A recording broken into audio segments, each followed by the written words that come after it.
Next topic है maintenance के हवाले से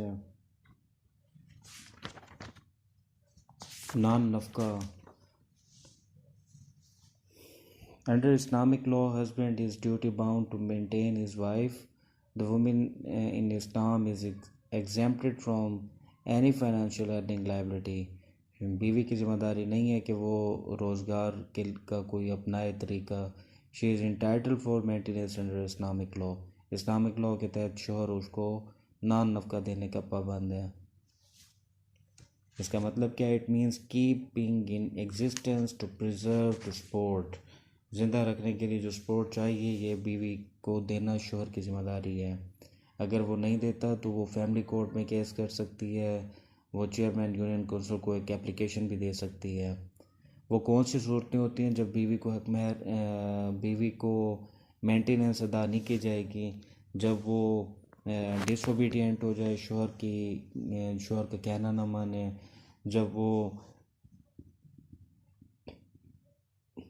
शोहर के साथ जिनसी ताल्लुक़ रखने की अहल ना रहे, या शोहर के साथ अनजस्टिफाइबली यानी गैर इंसाफ़ी के तरीके से उसके साथ रहना छोड़ दे, जब वो प्रोस्टिट्यूट हो जाए यानी गलत ताल्लुकात रखना शुरू कर दे, जब वो इस काबिल हो जाए कि ख़ुद को मेंटेन खुद ही रख सकती हो, नान नफ़का उसके पास खुद के पास मौजूद हो, ज़मीन हो, सब कुछ हो, फिर शोहर से नहीं मांगेगी।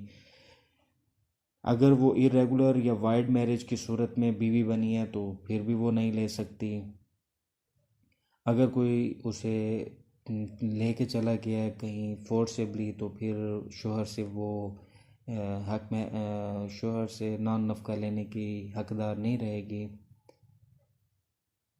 अगर वो कैद हो जाती है तब भी नहीं लेगी मेंटेनेंस, और इसी तरह जब वो एपोस्टेसी के शिकार हो जाए, बागी हो जाए, तब भी नहीं लेगी। इद्दत के दौरान जब वो तलाक दे देता है शोहर, तो इद्दत का जो पीरियड होता है इसमें भी नॉन नफ़का यानी मेंटेनेंस देना शोहर की ज़िम्मेदारी होती है। और अगर वो ज़िंदगी में अदा नहीं करता तो ऐसे ही है जैसे लैंड रेवेन्यू अदा होते हैं, उसी तरह इससे ये वसूल किए जाएंगे। नेक्स्ट क्वेश्चन वक्फ के हवाले से है, वो हमने पहले पढ़ा हुआ है, आप उसको एक दफ़ा फिर सुन लें कि वक्फ क्या होता है। उसमें वाकिफ़ होता था एक शख्स। वक्फ किस लिए बनाया जाता है? वक्फ को चलाने के लिए मुतवल्ली तैनात किया जाता था। एक शख्स कितनी अपनी प्रॉपर्टी को वक्फ कर सकता है? वक्फ कैसे मुकम्मल होता है? वक्फ को के अंदर जो मुतवल्ली की तैनाती है वो कौन कौन करता है? कौन से अशख़ास होते हैं जिनको मुतवल्ली बनाया जा सकता है? मुतवल्ली को कब हटाया जाता है? जब वो करप्ट हो जाए या वो अपने काम को ना कर सके। ये सारी बातें भी देख लेनी है आपने, आपके पास ये रिकॉर्डिंग भी मौजूद होगी। इसी तरह फिर विल के हवाले से है। विल वसीयत को कहते हैं। जिनके हक़ में की जाती एक करने वाला वसी कहलाता है, जिनके हक़ में की जाती है वो लिगेटी कहलाते हैं। वो प्रॉपर्टी जो वसीयत की जाती है वो बिक्विस्ट कहलाती है या लिगेसी कहलाती है। बिक्विस्ट भी आ जाता है, 5 नंबर का पूछ लेता है कि बिक्विस्ट क्या होता है। अच्छा, फिर गिफ्ट के हवाले से भी हमने पढ़ा था, गिफ्ट कब मुकम्मल होता है? डिक्लेयर करे, दूसरा पार्टी एक्सेप्ट करे, डिलीवर भी हो जाए, ठीक है। सुन्नी लॉ कहते हैं सिर्फ डिक्लेरेशन काफ़ी है। शिया लॉ कहते हैं डिक्लेरेशन नहीं, पोजेशन भी ज़रूरी है। अब गिफ्ट और विल में फ़र्क क्या है वो भी आपने इसी तरह देख लेना है। एक्नॉलेजमेंट और पैटर्निटी के हवाले से एक क्वेश्चन है कि जब मियाँ बीवी अलग हो जाते हैं, उनका ताल्लुक़ नहीं रहता यानी डाइवोर्स हो गई या शोहर की डेथ हो गई, तो फिर सवाल पैदा होता है कि ये जो बाद में बच्चा पैदा हुआ है माँ के ज़रिए, वो किसका बच्चा है? पैटर्निटी, इसका बाप कौन है? दूसरे शोहर में से है या पहले वाले शोहर में से है? तो फिर उसको जो है वो करने के लिए पैटर्निटी का एक असूल है कि ये जो बच्चा है अगर 6 महीने शादी के 6 महीने बाद पैदा हुआ है, शादी के ख़त्म होने के 6 महीने बाद पैदा हुआ है, तो ये पहले वाले शोहर का ही समझा जाएगा।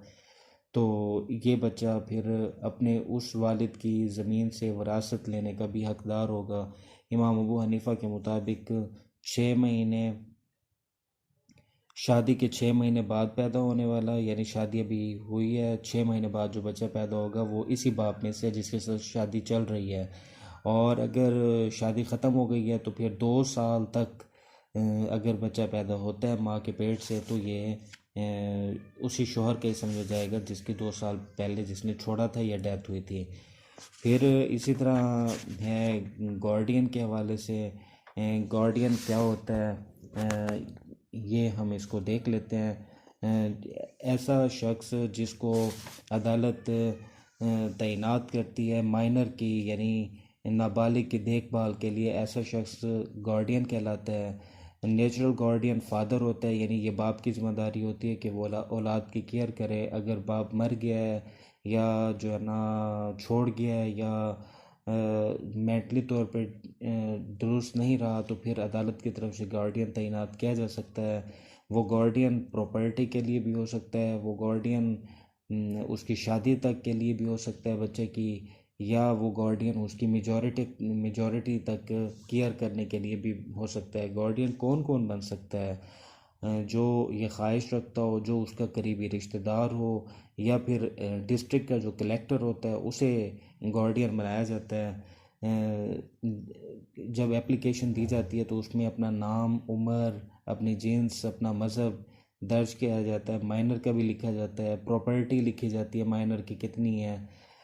जो शख्स अपने गार्डियन बनना चाह रहा होता है वो अपना एड्रेस लिखता है, मैं कहाँ रहता हूँ, अपनी उम्र लिखता है, अपना सब पूरी डिटेल बताता है। प्रॉपर्टी के हवाले से भी हो सकता है, पर्सन के हवाले से भी हो सकता है और मैरिज के हवाले से भी हो सकता है।